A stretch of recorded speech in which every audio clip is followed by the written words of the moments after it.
as a creator, you want to be consistent. You almost want people to tune in and expect you, kind of like a show.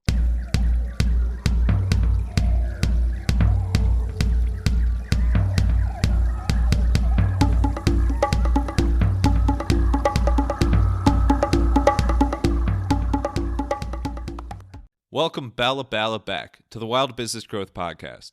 This is your place to hear from a new entrepreneur or innovator every single Wednesday morning who's turning wild ideas into wild growth. I'm your host, Max Branstetter, founder and podcast producer at MaxPodcasting, and you can email me at max@maxpodcasting.com to save time with your high-quality podcast.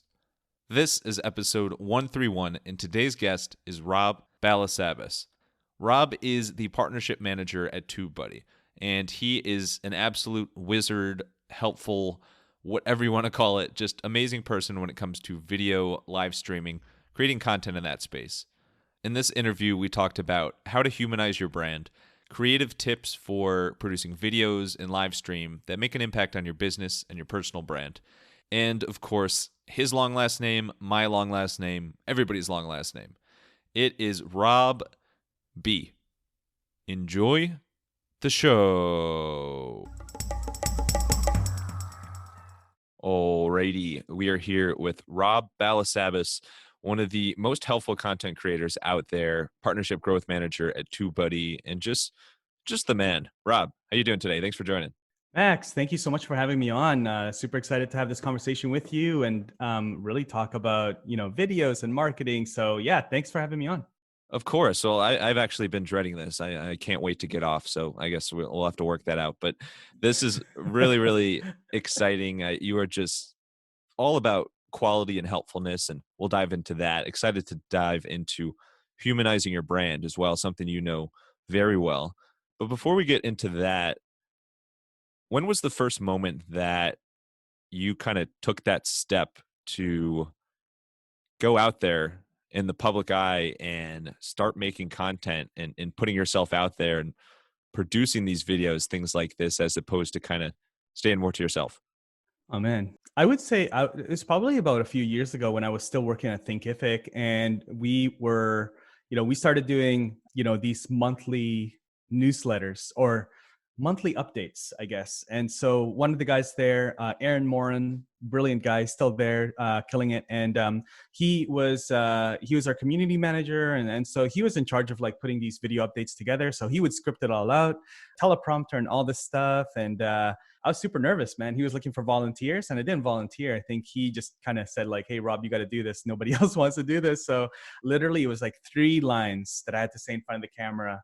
Man, super nervous, and I'm not a man. Growing up, I was never in front of the camera. Like I always hid, like, and my dad would have like the video camera out and stuff like that, like different birthday parties or whatever. I was always like trying to hide and not be in camera. So I was super camera shy as a kid. So it's kind of ironic that this is what I do now as an adult for a living. But yeah, so that was probably the beginning of it, a few years ago. Thinkific, monthly update videos. Did a few lines, then that kind of turned into, the partnership team. We would need to, we wanted to connect with, influencers. And the way that, influencers worked, I noticed, was videos and live streams. And that's how they collaborated. That was sort of the way that they shared the currency of attention that they grew with their audience with each other. And so we're like, hey, we got to get into videos. We got to get into live streams. We got to start collaborating. And this is the way that they do it. This is where they play at. So let's start creating content. And so I sort of took the charge and the lead with creating that type of content, and then bringing other people from the team into the mix, to co-host different shows with me and things like that. So just kind of went on from there. Well, we're going to make you recite those 3 lines, those 3 first lines over and over again today. No, that's awesome. And I'm somebody like you who grew up very, very shy, and I don't think would ever have flashed forward and seen myself doing anything like podcasting or anything kind of more public like that.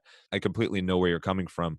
On your end, what is it that ultimately gave you the courage and confidence to break out of your quote unquote shell and create so much awesome content after growing up so shy? It was a mixture of a few things. First the community. So there was a lot of our partners that were obviously good friends of ours that became really good friends, and we would see them at different, events and things. And, they were creating content as well. Some of them were well ahead of us in terms of quality and the way that they built content, and they had teams editing their videos. Some of them were kind of starting out as well and starting to understand that, hey, video is where things are at, and taking a grasp of that. And so I think that community that I got connected with and sort of took me in when we started creating content, and they noticed that, because, as you know, Max, like when you're creating content and you're in this world, when you start seeing new creators come into the mix, and you can kind of see like, hey, they're really trying to put an effort into it. For the most part, the people that are already sort of in the space are very helpful, and they kind of embrace and kind of take new creators in, and like, hey, this is what you should do, and recommend different gear, and this is the platforms you should use. So early on, that was really my experience, that people were really helpful and really encouraging. So that really helped me out. Also, our community. So the people that were using the product that I was working at, so the Thinkific users and customers, found it really helpful, so it was good feedback in that sense. We were able to see the sort of the fruits of our labor in terms of helping people do what they needed to do with our platform, and learning, and getting the benefits of it. So we just continued to do that. And the more content that we created, the more doors seemed to open up in terms of opportunities and collaborations with different creators, larger creators with big audiences. And so it was just a no-brainer to continue to keep doing it. And then just like anything, when you learn it, as you're learning, it's kind of painful. You kind of look, but you then really start to enjoy it. So I really started to enjoy just the collaboration and the connections that were made. And, we had a conversation before we started recording. So I really enjoyed those conversations before the actual collaborations. And then also the ones after, because I got to connect with different partners. So that really helped me. And then, just continue to kind of press on, and started to really enjoy shopping for gear and like learning about different gear and playing with different equipment and cameras and microphones and things, so on a personal level. So I just really took it in. And our conversation before this recording was terrible. I mean, I almost signed off right away. You really pissed me off. I'm a horrible small talker. Exactly. You're more of a medium talker, but you were spot on. It's such a friendly community. And I feel like whether you call it creators or the content marketing space, everybody is so over the top helpful. And so much of the content comes from providing value and helping out people. So it makes a ton of sense why you have thrived and really focused on roles within this community and continue to put out the content that you put out. What about TubeBuddy? So, you started as a brand ambassador at TubeBuddy. Now you're partnership growth manager, still really a brand ambassador there. For anybody who's not familiar, what is TubeBuddy and what do you like so much about TubeBuddy that keeps you coming back? Yeah, so TubeBuddy is a tool. It's a software. It's been around for about 6 years, and we have over, I think, 5 million YouTube channels that use our tool at the moment, and we have over 80 different tools inside of the platform. That's what TubeBuddy does. It's totally all for YouTube only. So that's what that actual tool does. Now, as far as TubeBuddy, man, again, I'm gonna sound like a broken record, but it's really the community and the people. It's so cool. Like yesterday, I got to speak to a creator in Greece and also in the UK, and then also a couple of them that are in the States. So it's just such a, coming from the online course world where honestly, like some days I was like, man, I can't believe I'm working here in this company that's, working, to sort of like democratize education. They're trying to like disrupt education, and that's what Thinkific did. That was my previous role. And so, we had different people creating courses all about different things. And then, kind of seeing right from like front row seats of how education is getting disrupted. There's a company out there called Hootsuite, which a lot of people use. It's a social media, management tool. They created courses. They had a course on how to become a social media manager. A lot of people were taking this course and bypassing college and university altogether. And with the certification from this course by this brand, they were getting hired. They were putting this up on LinkedIn, and that's how recruiters were recruiting for social media managers, graduates of this online course. So it was really interesting to be in that world. And then the opportunity came up with TubeBuddy. I was like, okay, well, we're going to go from this online course world, which is like disrupting the way that online course, education is happening globally. And then there's an opportunity here to work with TubeBuddy, which is like a 12-person team with over like 5 million users and all on YouTube. And now, the way that we look at media, there's a lot less consumption of TV and cable. People are going because of our short attention spans. We only want to watch what we want to watch. We're decentralizing, the way that we consume, movies and shows, and there's streaming platforms. I think there's Netflix and there's Disney and there's Amazon Video, but that's just what we see. There's Hulu. But then we look at the other side of the world, man, there's YouTube. The consumption on YouTube in the other side of the world from where we are is tremendous. In India, in other parts of Asia, a lot of people don't have cable. They just watch their shows and their favorite creators on YouTube. In China alone, there are we have Hulu and Disney and Amazon and Netflix, but in China alone, they have like over 300 versions of this streaming platforms where they can control and watch their shows. And I think the opportunity to work with a brand and a company like TubeBuddy is super exciting for me, because I feel like I'm sort of in the front line of the way that media and people are consuming content on their screens. I think YouTube, right now there's billions of people consuming videos every single day, and billions of hours of videos being consumed every single hour almost. It's just crazy. And so that's where brands are going. A lot of people have ad blockers, for example. So not only are they not watching TV, they're also not watching ads. And so where are people watching? They're watching creators. And so now brands have to integrate their products into the creators' videos naturally, right? So, there's a lot of space there where the creators now are controlling which brands people see. People are looking to creators for recommendations on what they want, what they want to consume. So, Netflix, they don't have ads. If you're a brand, you can't buy ads on Netflix. You have to buy, you have to place your products inside of those, videos and those movies. Same thing with YouTube. People are blocking ads on YouTube. So you have to place your products inside of the creator's hands in their videos, and you have to get them. So it's a really interesting shift in sort of the control of what the average viewer is going to see and where brands need to spend their money. And so for me, it's exciting to be connected with those creators and help them grow their businesses. And it's awesome to see that individual creators, people just like you and me, are creating these massive audiences using YouTube, and they're using TubeBuddy for it. And, to kind of see that happen and really work with them directly. And so that's the part that excites me. I think I've always liked the underdog story. I like sports movies. You a big Rudy fan? A big Rudy, I was just going to say Rudy fan, so, I kind of like that. That's why I think I've always really liked YouTube, because it's always been cool to, people see Mr. Beast the way that he is now, but Mr. Beast was not always like 50 million subscribers. Like he, started with one. I like that story. I like hearing the creator stories, and how they, why they created videos and they hated videos or they didn't like videos, and now they did it, and now they have this massive business and they're growing.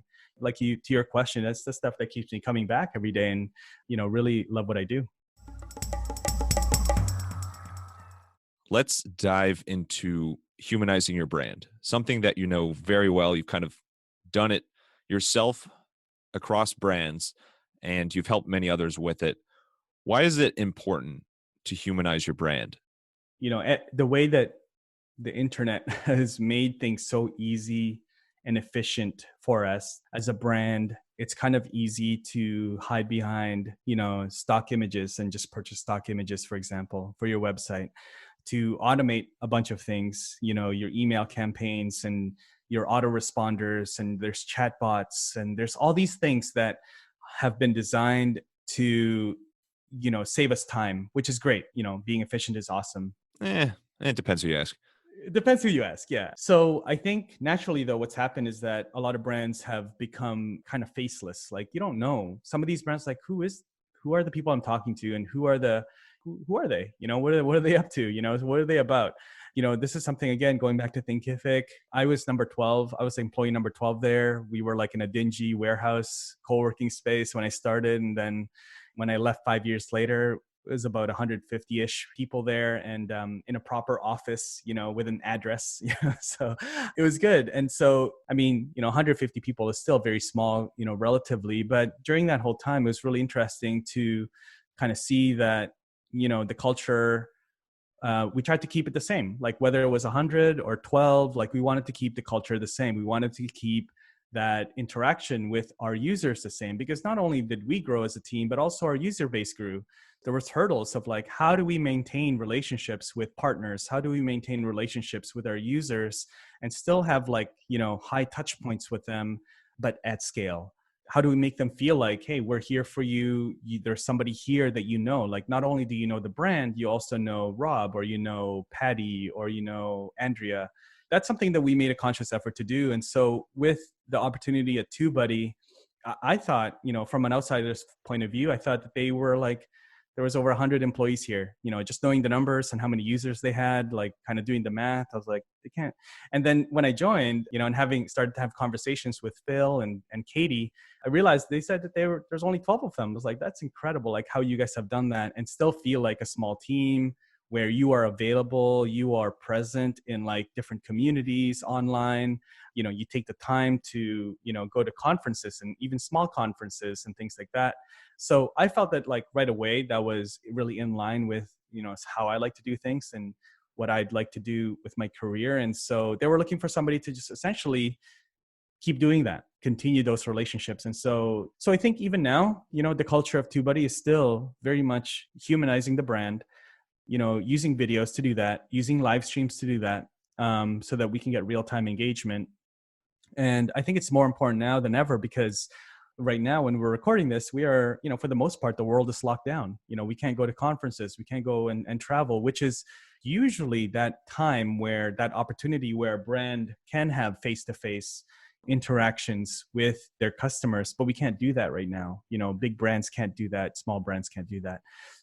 So we have to work with what we have, which is video and live streams and things like platforms like this, podcasts, where you can still stay connected, you can still stay top of mind, relevant, engaged with your audience, even from, maybe your home or your office, without the travel. I think that's important. I think also as a business, it's a big, way to stay ahead of your competition, because a lot of brands, if you're one of them, you probably don't feel like, hey, is it really important to build an online community? Like, what's the ROI on that? I have that conversation a lot with different entrepreneurs. Why should I build a community? Why do I need to do that? Like, what's my ROI? If I build a Facebook group, how many signups can I get? Or how many people can I get to buy my course? Or how many people can I get to do this and that? That's the wrong way to look at it, because although it may not pay off right away, you're building up a space where, people connect with people. And so whether you're selling a course today, selling a mastermind, next year, you may be starting your own conference. Next year, you may be starting a YouTube channel. It's your fans, right? It's your audience that you need to, cultivate and support and really pour into. There's books out there, your first 1,000 fans. That's essentially what you want to build. You want to build that where no matter what you do, people will support you because you have connected with them, you've brought them value, and they know you, right? Versus your competitors. There's a lot of YouTube creators that I've spoken to. They'll say, yeah, you know what? I watch this channel all the time. Like, they have awesome tutorials, but I have no connection to them. They're essentially like an encyclopedia. Kind of dating myself here. I don't know if some people may not even know what an encyclopedia is. Yeah, that was like that thing before Google, right? Yeah, exactly. Physical Google, basically. So they're just that. I have a question. They have a video that answers my question, but I have no connection to them. I've literally heard people say, if I do decide, I remember having this conversation with a creator, and she was saying, I'm really like trying to level up my copywriting, for my sales pages. I'm like, cool. She's like, yeah, I love this channel. Has all the best tutorials. But if I ever bought a course, I wouldn't buy it from them. I would buy it from this person. who she doesn't watch all the time, but she just feels like there's a connection because, the way that they craft their videos, it's very personal. She addresses, people, individually. She does live streams. She has a community. She has a tutorial. She has all the knowledge to back it up, but she's taken that extra step to be engaging, to be human, not just robotic. That was a really telling moment for me too. I'm like, man, that's really important. Like, it's really dangerous to be a creator that just answers questions. Like, you do have to look at the human side of it, of like actually looking to build connections with your viewers, turning your subscribers into a community, because there's a big difference, Max, right? So That really puts it in perspective, because there are so many creators out there that are like so over the top helpful in terms of giving answers to questions, and like they're sourcing that a lot of the time from real questions that they're being asked. So like, it's really, really relevant content, but you can't be one dimensional in that sense if you want to truly build that human element, build that connection that you're striving for. So it's you kind of got to look at it through a couple different lenses there. And you mentioned a bunch of different tactics, and I know that any of them can benefit you. From your own experience, what is the best way to humanize your brand? it's just videos, and not just videos, but I would say live streaming. If you have a Facebook page, Facebook profile, if you have a YouTube channel, live streaming right now without having to travel is the best way to just have direct engagement, real time with your audience. You can build relationships, you can build community, but also you can use it as a way to like almost focus group your audience. Like, hey guys, I'm thinking about building a course. I was thinking about either this topic or this topic. What do you think is better? Hey guys, I'm trying to rebrand right now. I'm kind of between this color scheme versus this color scheme, or this logo versus with this logo mock-up. What do you think about that? Bring them on for the ride and let them have input into your business in that sense as well. And they'll be more attached to it, right? If you have an opinion on something, like if I give you my opinion, I'm going to kind of pay attention a little bit to like, did you like consider my opinion, and did you go with it? I'm kind of curious, right? So, you kind of go along for the ride.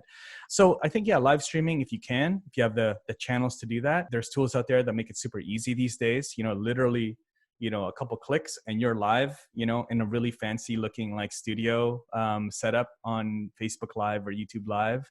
If you can't do that, then use videos, right? Like even as simple as like using all of the messaging platforms, Facebook Messenger, LinkedIn, Instagram, they all have video messages and also audio messages. For me, somebody like me, I really don't like to type. I'll just use video messages. I'll send people video messages. Even when they send me a text message, I'll just like either send them a video message or I'll send them a voice message. Those little things make it so easy. There's tools out there as well, like Vidyard, for example, that I use all the time. You can record a quick video for emails, right? Somebody sends you an email, you do a collaboration with someone, or you talk to a prospect afterwards, you send them a video message. This is, Vidyard, for example. And there's other tools out there where you can quickly record a video message, and it's integrated to your email provider, Outlook or Gmail. It embeds the video. It's a Chrome extension or a browser extension. So you click it, pops up the camera, and you're recording, and then click stop, and then the video is embedded into the email. Saves you a bunch of time typing, and it also is very very personal. Just little things like that, where you can insert videos into the way that you communicate with your clients and your prospects and your community, really goes a long way. There's something about people seeing a video that it's like, hey, I know this guy, like they can see your face, your facial movements and things Verbatim. like that. And yeah, exactly. I think the reason that you hate typing so much is because you were scarred as a kid from having a long last name and having to write out your name all the time. Because I know this from experience as well. The long last name, especially we're twins with the long last name with the B. Yeah. Definitely, it drains you over time. Why do you think video and, to the next level, live streaming are such effective ways of kind of establishing that human side and familiar side? When you see someone create a video and you watch a video, there's something about it, and then you see them again It's just like when you're watching, your favorite show, you kind of almost tune in. And I think that's a lot of that happens with YouTube and live streaming. As a creator, you want to be consistent. You almost want people to tune in and expect you, kind of like a show. You kind of have to look at your channel that way. That's what helps, build that trust and build that like connection to you, that you are going to show up, subliminal, like subconsciously people are like, okay, well, Rob's going to show up. I do a live stream every week almost on the TubeBuddy channels. There's always a lot of people that show up regularly. There's a lot of people that show up for the first time and start connecting, but people are almost looking for that content. That's really the key, is consistency when you're doing videos, just showing up and not being promotional and just looking to help people. And, the little things of like, if you're doing a live stream, calling them out and, hey, it looks like we have Max here. Hey, what's up, Max? And Guilty as charged. yeah. And then, and then the next thing you want to do is you want to, if you're looking to build a community, is you want to connect your audience with each other. So, hey, it looks like we have Max here. Hey guys, Max has a podcast. Hey, Dave has a podcast as well, and you guys are in the same space. You guys should definitely connect. So you should find ways to connect with your audience, but then get your audiences to connect with each other when you're doing live streams, or when you're building a community in general. That way, I kind of always looked at it like, if you're having a party at your place, you have like 20 people coming over, and then, you can't talk to 20 people. When people come over, you're like, hey, looks like Dave is here. What's up, Dave? Hey, cool, Dave. Hey, Dave, have you met Max? Okay, Max, Dave. Okay, cool. Now you guys are talking. All right, let me go over here. Let me talk to, somebody else. And you want to introduce people to each other. And then that way, people are talking to each other, but they're at your place, right? They're in your community. They're in your house. They're going to remember that, hey, I met Max and I met Dave over at Rob's place. And then they're going to come back when you have another party, another live stream. That's kind of how I look at it. I think just being consistent, it's going to help you and go a long way. And I actually have a meeting with Dave right after this. So you're like just making magic happen right before our eyes. Quick check-in from the meeting with Dave. It is going fantastic. So thank you so much, Rob.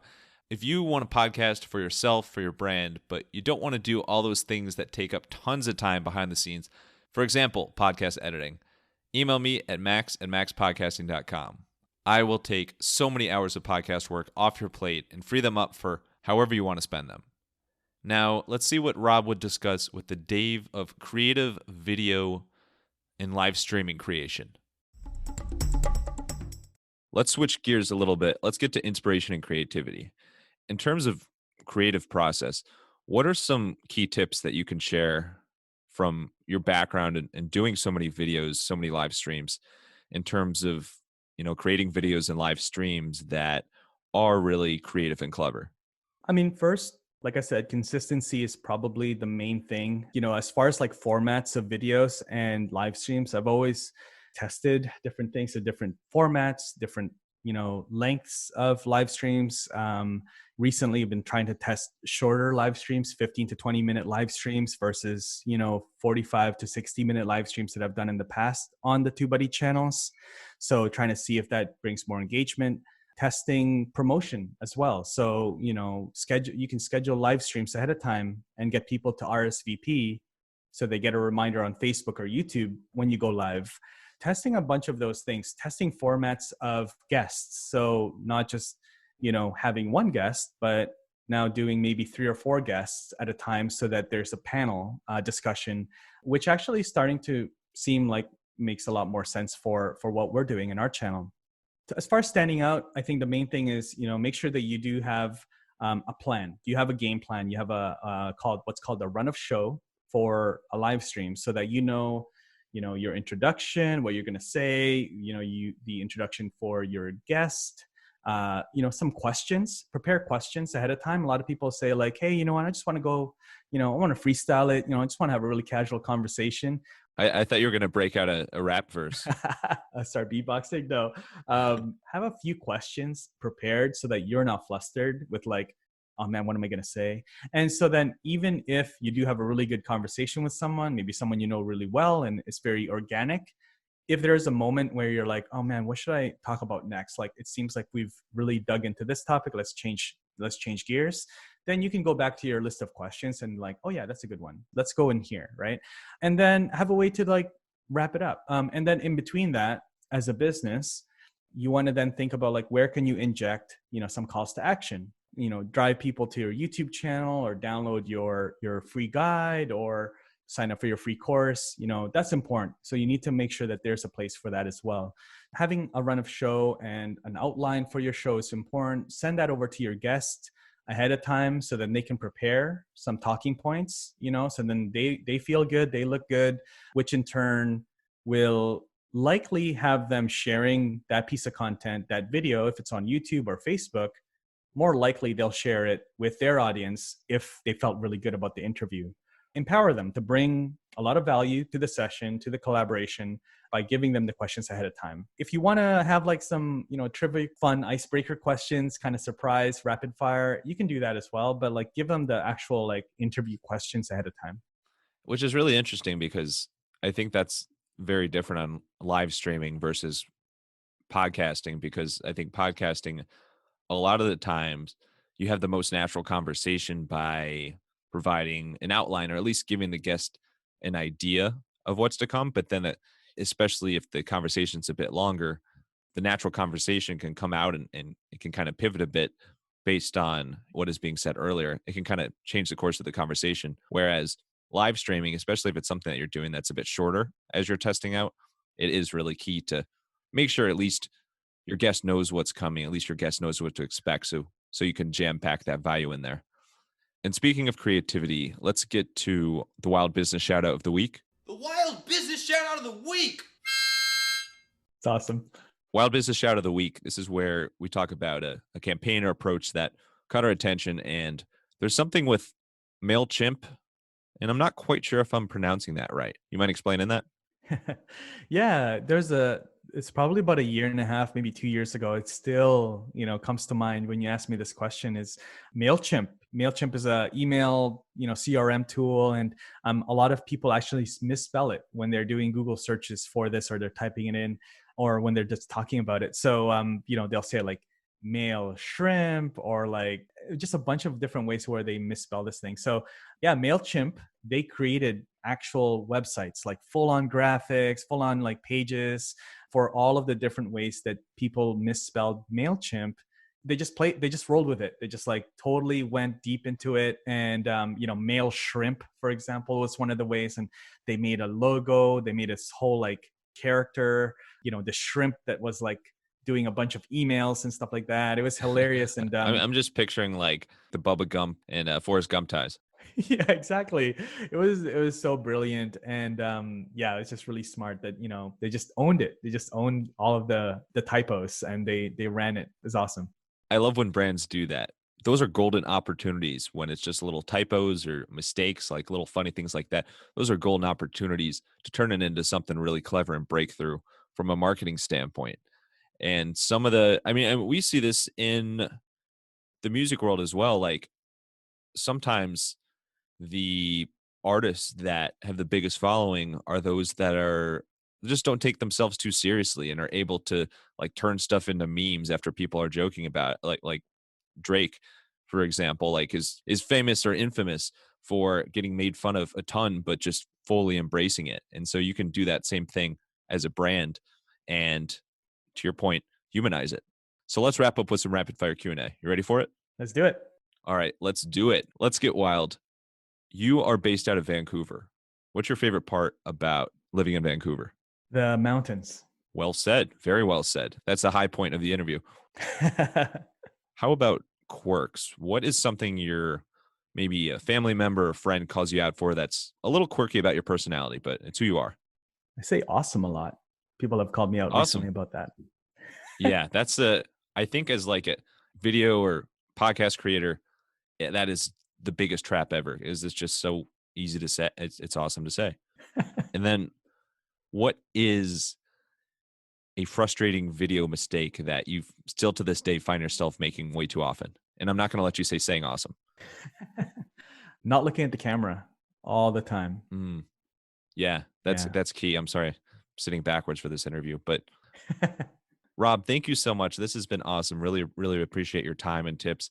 Where is the best place for people to connect with you and also to learn more about TubeBuddy? Yeah, just head over to TubeBuddy.com or go to youtube.com/TubeBuddy. That's the best place to connect with TubeBuddy. And then for me, connect with me on Instagram or LinkedIn. Send me a DM if you have any questions. Copy and paste my name because I've got a really long last name, so you might misspell it. Yeah, I'm tired thinking about it. But last thing here, final thoughts. The stage is yours. A quote, a line, just any kind of parting wisdom you want to share. Take it away. Yeah, I'm excited for for the future of video and live streaming. So, I think, as a brand, as an entrepreneur, just dive in and really start embracing it because it's definitely going to take over a lot of, what we do as marketers and content creators and the way that we connect with our community and stay top of mind. So, if you're not doing that yet with videos and live stream, then definitely encourage you to do so. And Rob, you are always top of mind. Thank you for Balasabasing it up, sharing your tips, your stories, your insights from TubeBuddy. And thank you, wild listeners, for tuning into another episode. If you want to hear more wild stories like this one, make sure to subscribe to the Wild Business Growth Podcast on your favorite platform and tell a friend about the podcast. You can also find us on Good Pods. And for any help with podcast production, you can learn more at MaxPodcasting.com. Until next time, let your business run wild. Bring on the bongos!